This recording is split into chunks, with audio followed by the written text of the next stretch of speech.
Welcome to the Life Atelier podcast. I'm your host, Emma Lavelle. We also have contributions from Rita, my dog, who is barking at the cats going through the garden outside the window. So apologies in advance for any Rita interruptions. So today's episode is kind of like a warmer, something to get you thinking before we do the workshop on Sunday. I'm teaching a new masterclass that is going to be part of my membership, the Life Atelier, called The Joy Journey. And if you're available Sunday at 9 a.m., I'm going to be teaching it live for free. There will not be a recording because after that, it's going to go into the member library and it's part of the content for our members. But if you're available to come live, I definitely recommend doing that because you can get coached, and I think it's a really life-changing piece of work. I know it's changed my life. So the idea behind it is all about I've called it like being the unicorn. So it's being that person that actually gets the results. So when you join a course or you decide to set a goal, how do you actually be that person that achieves that result? And it is not by hustle. Okay. Many of us think that, the person that gets the result is the one that like wakes up at 5 a.m. and they're the ones that, they just push through and they just keep going, keep going, keep going.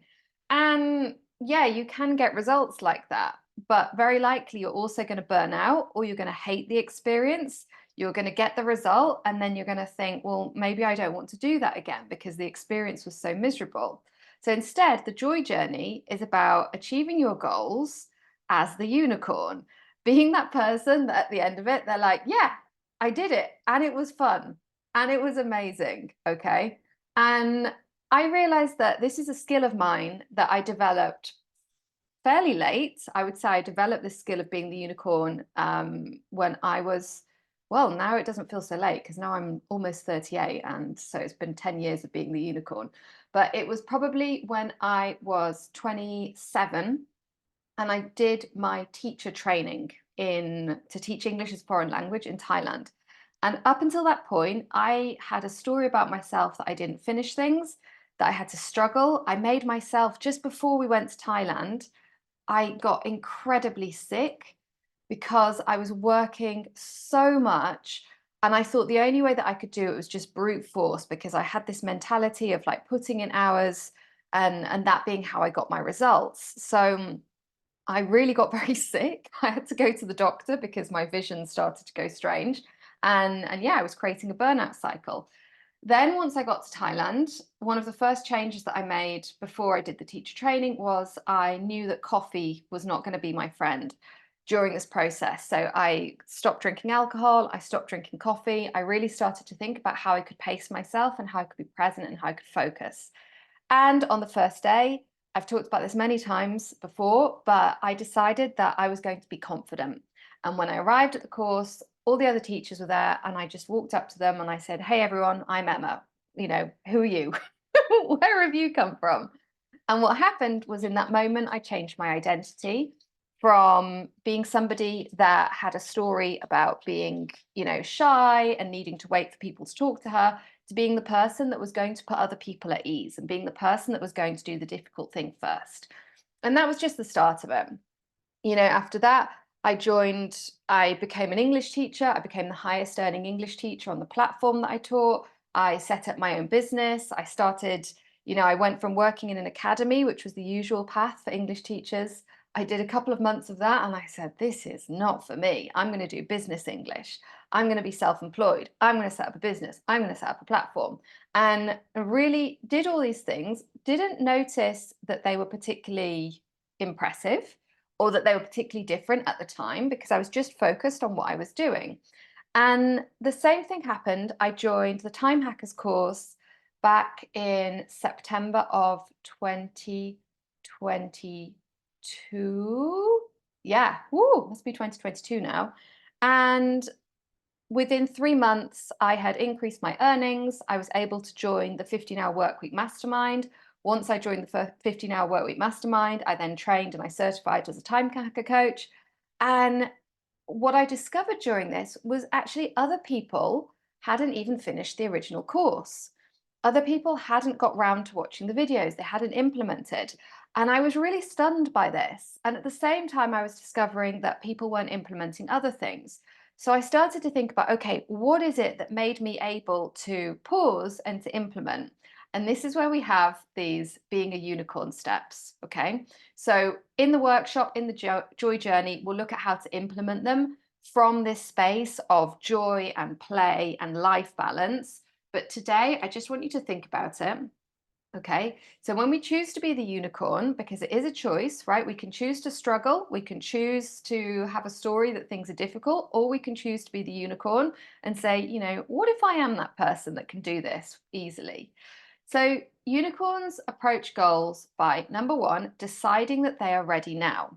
So, the example that I'll give you of this is when I joined the yoga studio in Toulouse. I moved here at the end of January. I joined the yoga studio, I think, at the end of February or mid February.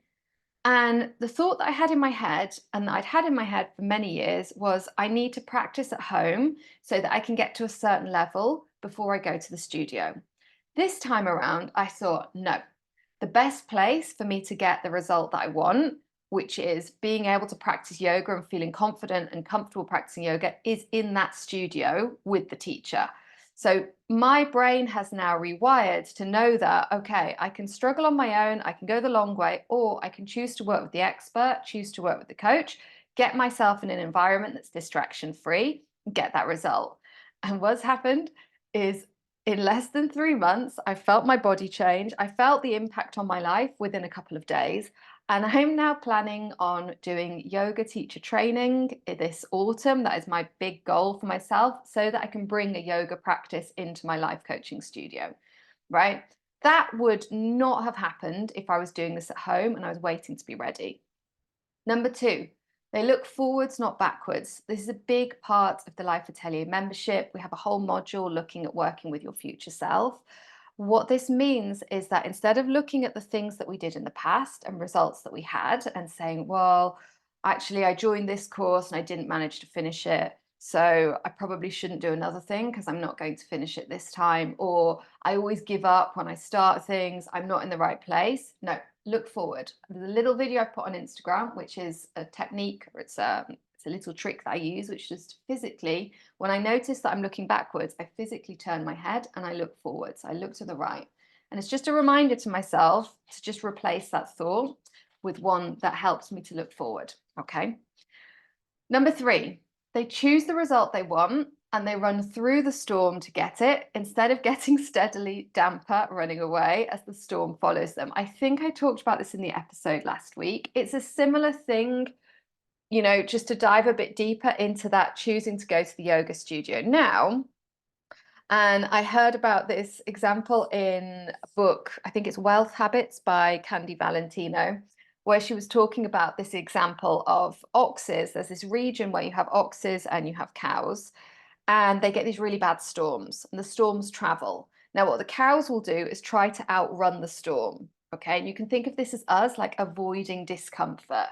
We know, right? We all know when we do something new, there's going to be a moment where we mess up, we fall over, we do something. Tell you what, a lot of people fart in yoga classes, right? We fall over. These things happen that are uncomfortable. You might kick somebody. There might be somebody that's sweaty or smelly, but happens once and you survive, and then you're a stronger person afterwards, right? So these cows, what their tactic to do is to try and run away from the storm. And as they're running away from the storm follows them because the cows cannot outrun the storm. I don't know if you've ever tried to do this. I'm walking my dog a couple of times a day, and there have been moments where I've noticed, like, oh, that cloud is getting closer. The clouds move faster than me every single time. Now, what the oxes do is they turn into the storm and they run through the storm, right? So that the storm passes behind them and they're running through it.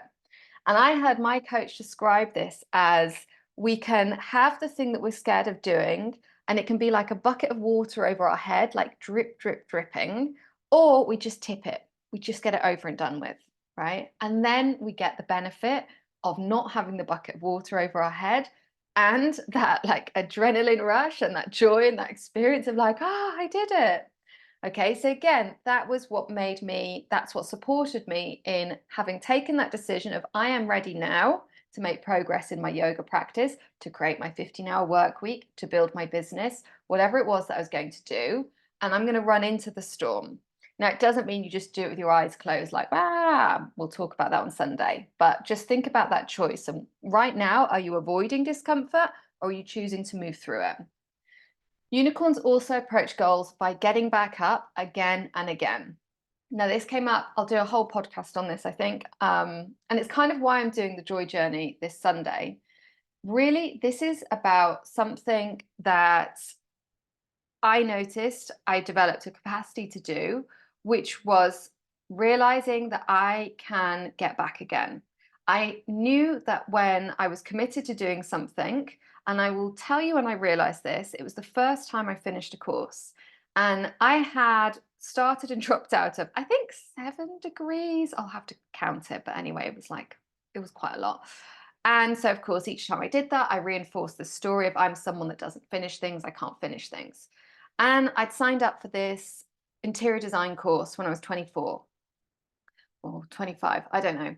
And it was supposed to be a 3-month course. And it took me almost 3 years to finish. And I had to pay for extensions. But at a certain point, I kept doing it.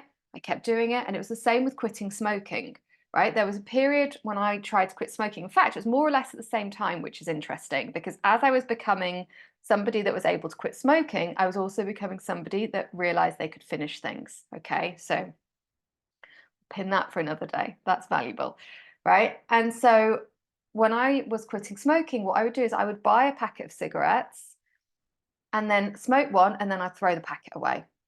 And a lot of people would say, oh my God, the waste of money, like, oh, you're spending so much money. But for me, it was like, no, no, I'm investing in creating and making it more and more uncomfortable to smoke, more and more unpleasant, to get more and more irritated by this, so that there will be a point, I believe there will be a point one day where I don't even want a cigarette. And I haven't smoked for 10 years, and now like I just don't even think about it anymore. In the same way, when I took that decision of I am going to finish this interior design course, got back on it, got back on it, got back on it. I knew that I was going to finish it. And again, now, when I decide to do something, there isn't a question of, will I not do it? It is, I have taken the decision to do it and it will happen. I don't know how it will happen. I don't know when it will happen. I have enough experience now to know that it will probably happen a lot faster than I actually think it will, right? But I'm prepared for it to take what it takes. So again, we have that practice as a unicorn approach to goals of getting back up again and again. And that doesn't mean hustle. When I was doing things like creating the 15-hour work week, my certification while Rita was really, really sick, it looked like letting myself take naps and sleep during the day whenever I needed to. There were weeks where I wasn't sleeping more than 2 or 3 hours a night because Rita was waking up. I needed to take her outside. I needed to do medicine, like whatever. We needed to drive to the hospital. So if you've got a new baby, if you've got stress, you've got an older baby that doesn't want to sleep, if you've got an elderly dog that needs more care, if you've got stress, if you've got chronic sickness, if you've got, anything that means you can't get that perfect 8 hours of sleep, don't worry about it.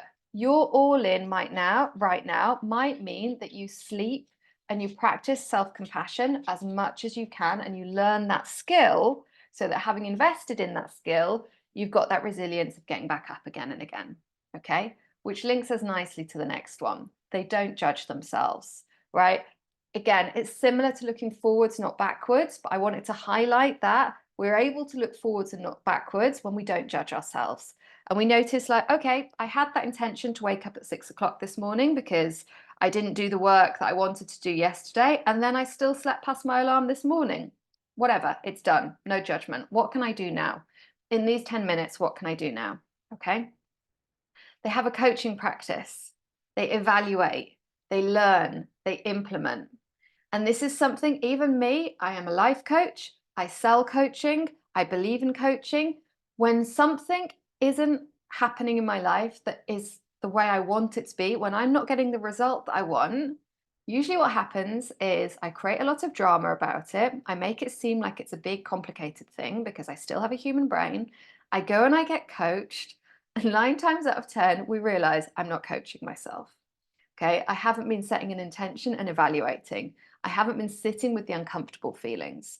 The more we have a coaching practice, the more we are voting for and developing that unicorn part of ourselves that achieves the goal. And the more we don't judge ourselves for forgetting about that, the faster we get the results that we want. And also, number 7, unicorns seek out other unicorns and share their energy, right? And I've said like a tree network. What I love about trees is they're connected by their roots, and even different species of trees, what they'll do is they'll send out messages when they don't have enough nutrients through the roots, and they'll pass those nutrients back to each other. And for me, what I notice about having this group of humans in my life, and I'll be honest, a lot of them are coaches, okay? It's very intentional, is sometimes some of us are low on energy and low on self-belief, and the others will support them. And sometimes we're high on energy and we're high on self-belief, and we give out that energy, right? We've got more nutrients than we need. We pass them on, we share that energy. So my goal in the Life Atelier is helping everybody to have this like more energy and more hope and more belief than they even need, to have this renewable source of it that we can then pass along to the others around us, right? And having a practice, coming back to this Life Atelier mentality of, okay, what do I need today? How do I want to top up? How do I want to pre-energize myself today? That is the way to do it for me.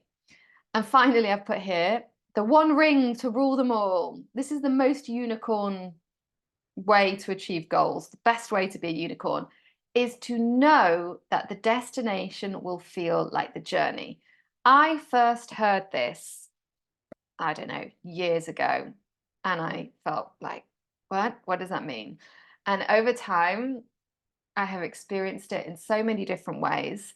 There are so many different examples that I can give you, but essentially, we prioritize enjoying the now, enjoying the process of achieving the goal, and that's how we achieve the goal. And it's so interesting because it's again, it's like, working with children or working with animals. When you prioritize play, and you focus on what's working and you don't rush them and you enjoy where you are more likely to get that result for them. Whereas when you're thinking about like, oh, I just want to get there, I just want to get there, I just want to fix this, teach them this, you're not enjoying the journey and you're just creating this like urgency, stressy, hustly energy. So we really want to focus on this practice of knowing, believing that the destination will feel like the journey. And we're going to talk about this on Sunday in the Joy Journey workshop, all about how to actually put this into practice. So sign up, join me. And if you're listening to this later and you're like, oh, I didn't get to do it, and you're not a member, time to think about becoming a member. I'm preparing something that I thought of this morning, which I'm really excited about. And hopefully I'll have it ready in the next couple of days. But I'm going to create a workbook.